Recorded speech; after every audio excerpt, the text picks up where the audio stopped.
Good morning everyone. आज हम 10वीं क्लास की सामाजिक विज्ञान की पॉलिटिकल साइंस की पहला लेसन सत्ता की साझेदारी का भाग 2 पढ़ेंगे। इसमें जो है पहले भाग में हमने पढ़ा था किस प्रकार से बेल्जियम की किस प्रकार से अलग अलग भाषाओं के लोग रहते हैं, हमने उसके बारे में पढ़ा था। आज हम जो पढ़ेंगे वो है श्रीलंका के बारे में। श्रीलंका एक द्वीपीय देश है, यानी कि श्रीलंका एक ऐसा देश है जिसके चारों तरफ किसी भी देश की सीमा नहीं लगती, बल्कि यह चारों तरफ पानी से घिरा हुआ है। यह एशिया महाद्वीप में स्थित है। जो श्रीलंका है एशिया महाद्वीप में है। आपको पता ही है कि यह भारत का एक पड़ोसी देश भी है, यानी कि श्रीलंका भारत के दक्षिण में है। श्रीलंका का जो क्षेत्रफल है वो है 65,610 वर्ग किलोमीटर। इसकी आबादी, श्रीलंका की आबादी जो है लगभग 2 करोड़ के आसपास है। अगर बात करें तो हरियाणा से भी कम आबादी है। अब यहाँ पर एक और है कि इस देश की जो प्रमुख विशेषता कहें या फिर इसकी देश की जो प्रमुख समस्या वो है कि यहाँ पर भी जो है अलग अलग भाषाओं के लोग रहते हैं। यहाँ पर भी भाषाई आधार पर विविधता पाई जाती है। ठीक है, यानी कि अलग अलग, और वो उसका जो हम अध्ययन करेंगे। अब यहाँ पर सबसे प्रमुख जो समूह है सिंहलियों का है, जिसकी आबादी 74% है, यानी कि कुल आबादी का 74% जो हिस्सा है वो सिंहलियों का है। यानी कि 74% जो है वो सिंहली जातीय भाषा के लोग रहते हैं। दूसरी सबसे बड़ी आबादी जो है तमिलों की है, तमिल, जिनकी आबादी जो है 18% है। और तमिल जो है वो भी 2 हिस्सों में बटे हुए हैं, 2 हिस्सों में हैं। पहले जो है एक श्रीलंका के मूल तमिल जो श्रीलंका की ही है वो 13% है, तथा दूसरी है भारतीय मूल के तमिल जो 5% है। भारतीय मूल के तमिल वे तमिल हैं जिन्हें औपनिवेशिक काल में बागानों में काम करने के लिए लाया गया था। यानी कि उस समय भारत में और श्रीलंका में एक ही देश का शासन था, अंग्रेज़ों का। अंग्रेज़ों ने भारतीय तमिलों को जो है गुलाम बनाया। अंग्रेज़ों ने भारतीय तमिलों को गुलाम बनाया और उन्हें ज़बरदस्ती जो है श्रीलंका में ले गई, और वहाँ पर जो है उनको बागानों में काम करने के लिए मजदूरों के रूप में लेकर गए थे। अब जो तमिल जो हैं वो उत्तर और पूर्वी प्रांतों में रहते हैं, श्रीलंका के उत्तरी भाग में और पूर्वी प्रांतों में रहते हैं। अब जो सिंहली जो हैं वो बौद्ध धर्म को मानते हैं, यानी कि उनका जो प्रमुख धर्म है बौद्ध धर्म है। जबकि तमिल जो हैं हिंदू तथा मुस्लिम हैं, यानी कि तमिल हिंदू भी हैं और मुस्लिम भी हैं। श्रीलंका की आबादी में ईसाइयों की जो संख्या वो 7% है, और जो ईसाई हैं ये तमिल भी बोलते हैं और सिंगली भाषा भी बोलते हैं। अब सबसे ज़्यादा जो है श्रीलंका में एक घटना घटी जिसमें बहुसंख्यकों का दबदबा रहा, इसके बारे में हम अध्ययन करेंगे अभी। श्रीलंका जो है 1948 में अंग्रेज़ों से स्वतंत्र हुआ था, यानी कि बाहर से 1 साल बाद। और आपको पता ही है हमेशा बाहर से पीछे ही रहता है, चाहे वो क्रिकेट का मैदान हो या किसी अन्य क्षेत्र में, हमेशा बाहर से हारता है।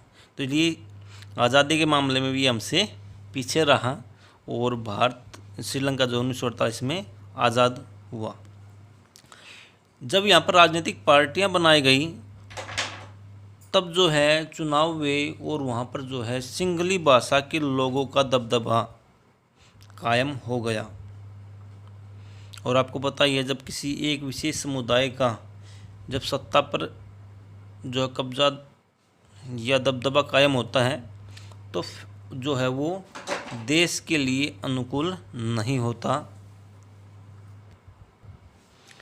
अब जब बहुसंख्यकों का जब दबदबा हो गया, यानी सिंगली भाषा के लोगों की संख्या ज़्यादा थी, तो उन्होंने अपनी सत्ता पर काबिज हो गए। श्रीलंका की सरकार में उनकी संख्या ज़्यादा हो गई। तो आपको पता ही कि जब किसी व्यक्ति की जब संख्या ज़्यादा हो जाती है तो वे जो है वो अन्य समुदायों को छोड़ देते हैं। अगर देश की बात करें, जब किसी व्यक्ति में ज़्यादा शक्तिशाली होता है तो वो कमज़ोरों को पीटना या उनको डराना धमकाना शुरू कर देता है। इसी प्रकार से श्रीलंका में ऐसी ही घटना घटी। अब देखते हैं श्रीलंका में लोकतांत्रिक सरकार ने ऐसे कई कदम उठाए जिससे बहुसंख्यकों को ज़्यादा फायदा हुआ। यानी कि श्रीलंका में लोकतांत्रिक सरकार की भी शुरुआत की गई, यानी कि लोगों के द्वारा चुनी गई सरकार ने ऐसे कई जो है नियम कानून या कदम उठाए जिससे बहुसंख्यकों को ज़्यादा फायदा हुआ, यानी कि सिंगली भाषा के लोगों को ज़्यादा फायदा हो गया। 1956 में एक कानून के द्वारा सिंगली को राष्ट्रीय या राजकीय भाषा का दर्जा दिया गया, यानी कि अब श्रीलंका की एक भाषा बन गई सिंगली पूरे देश की। 1956 में ऐसा एक जो है कानून श्रीलंका की सरकार के द्वारा बनाया गया।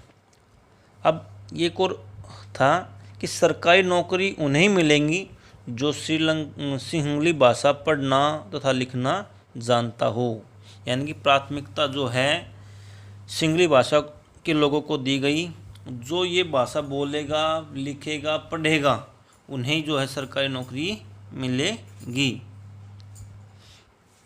कॉलेजों और विश्वविद्यालयों में प्रवेश में प्राथमिकता सिंहली भाषा के लोगों को दिया जाएगा। जो विद्यार्थी कॉलेज जो है सिंहली भाषा बोलता है, लिखता है, पढ़ता है, उन्हीं कॉलेजों और विश्वविद्यालयों में जो है प्रवेश या एडमिशन उनके ही पहले मिलेंगे। और उसी समय जो है बौद्ध धर्म को जो है राज के धर्म घोषित कर दिया गया, यानी कि श्रीलंका का अब जो है एक धर्म हो गया, वो है बौद्ध धर्म। अब इन जो अगर बात करें चाहे वो सिंहली भाषा के बारे में या फिर बौद्ध धर्म के बारे में, तो वहाँ पर जो है बहुसंख्यक समुदाय का ही दबदबा कायम हुआ। इन सभी फैसलों के कारण तमिलों में नाराज़गी बढ़ने लगी, यानी कि जब सरकार ने इनके ऊपर जो कानून बनाया तो सरकार के इन फैसलों का जो है तमिलों ने बहुत ज़्यादा विरोध किया। इन कारणों से तमिल और सिंहली समुदायों में परस्पर तनाव बढ़ने लगा और उन्होंने इन फैसलों का खुला विरोध शुरू कर दिया। जाहिर सी बात है, जब तमिल भाषा के लोगों को कोई भी सरकार के द्वारा रियायत नहीं दी गई, उनके अधिकारों को ख़त्म कर दिया गया, तो जाहिर सी बात है कि उनके अंदर जो है परस्पर विरोध शुरू हो गया। और देखते ही देखते क्या हुआ, तमिलों में और सिंहली भाषा के लोगों में आपसी मनमुटाव जो है परस्पर स्पष्ट रूप से दिखने लग गया। अब क्या किया, उन्होंने खुला विरोध करना शुरू कर दिया कि हम जो है इन बातों को नहीं मानेंगे।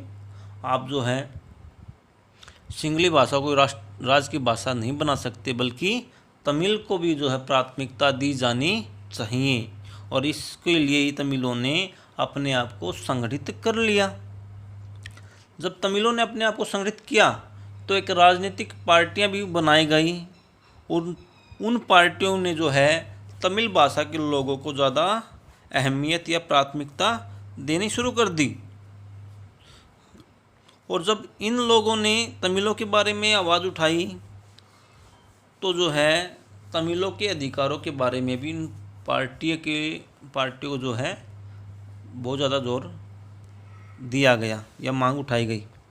तमिलों ने भी राजनीतिक पार्टियां बनाई जिससे उन्होंने आवाज़ उठाई कि तमिल को भी जो है राजभाषा का दर्जा दिया जाना चाहिए, यानी कि अब जो है प्रदेश में या देश में सिंहली भाषा ही नहीं बल्कि तमिल को भी जो है राजभाषा का दर्जा दिया जाना चाहिए। तमिलों को भी क्षेत्रीय स्वायत्तता मिले, यानी कि जो उनको भी जो है अलग अलग क्षेत्रों में स्वायत्तता या भी उन्हें आज़ादी मिले, चाहे वो शिक्षा हो या फिर रोजगार के समान अवसर मिले। क्योंकि आपको पता ही है श्रीलंका ने एक नियम बना दिया था कि जो सिंगली भाषा पढ़ेगा या लिखेगा उन्हें नौकरी और उन्हें ही जो है कॉलेजों में जो प्राथमिकता मिलेगी। जो तमिल भाषा बोलता है उनको ऐसा नहीं मिलेगा। और इसके लिए तमिलों ने क्या किया, संघर्ष करना शुरू कर दिया।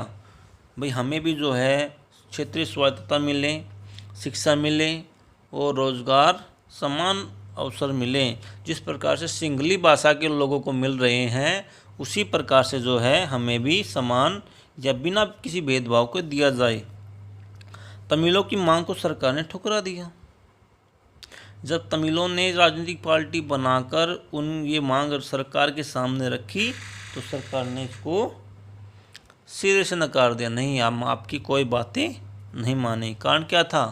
कारण यही था कि वहाँ पर जो है सर्वोच्च पदों पर सिंहली भाषा के व्यक्ति बैठे थे, जिन्होंने एक ही बात दिखाई दे रही थी कि हमें तो सिंगली भाषा के उत्थान के लिए ही कार्य करना है और किसी भी जो है समुदाय या किसी भी भाषा के लोगों के लिए अन्य कार्य हमें नहीं करने। जब जैसे ही तमिलों की मांग ठुकराई तो 1980 के दशक में उत्तर और पूर्वी भाग में तमिलों ने जो है सरकार बनाने की यानी कि अलग देश बनाने की मांग रख दी और एक संगठन बनाया इलम। और इस इलम ने जो है हिंसक मार्ग अपनाते हुए श्रीलंका की जो है शासन में खलबली मचा दिया, फिर जो है देश की शांति को भंग करने का प्रयास किया। लेकिन सरकार ने उनकी मांगों को ठुकरा दिया और जो है दोनों ही तरफ से हिंसक घटनाएं घटने लगी। इसके कारण श्रीलंका में तनाव बढ़ गया और जो श्रीलंका जो है गृह युद्ध में की ओर बढ़ गया। गृह युद्ध क्या होता है? जब किसी देश के आंतरिक भाग में जब शांति भंग होती है और हिंसक घटनाएं या फिर मार पिटाई की ज़्यादा संभावनाएं बढ़ती हैं तो जो उसको जो है गृह युद्ध कहा जाता है। सीधी बात है। हम बात करें तो अपने घर में जब हम चाहिए अब छोटे बड़े आपस में लड़ाई झगड़ा करते हैं तब जो घर की शांति को जो है भंग होती है तो उसको ही जो है गृह युद्ध कहा जाता है। इससे श्रीलंका में ज़्यादा तनाव बढ़ा और हमारे क्षेत्र के देशों में अगर बात करें आर्थिक विकास, शिक्षा और स्वास्थ्य के मामले में श्रीलंका सबसे अच्छा कार्य कर रहा है। लेकिन जब वहाँ पर जो है हिंसक प्रभाव हुआ तो देश का जो है आर्थिक, सामाजिक या अन्य विकास जो है रुक गए, जिससे जो है दोनों देशों में जो है तनाव पनपने लग गया था।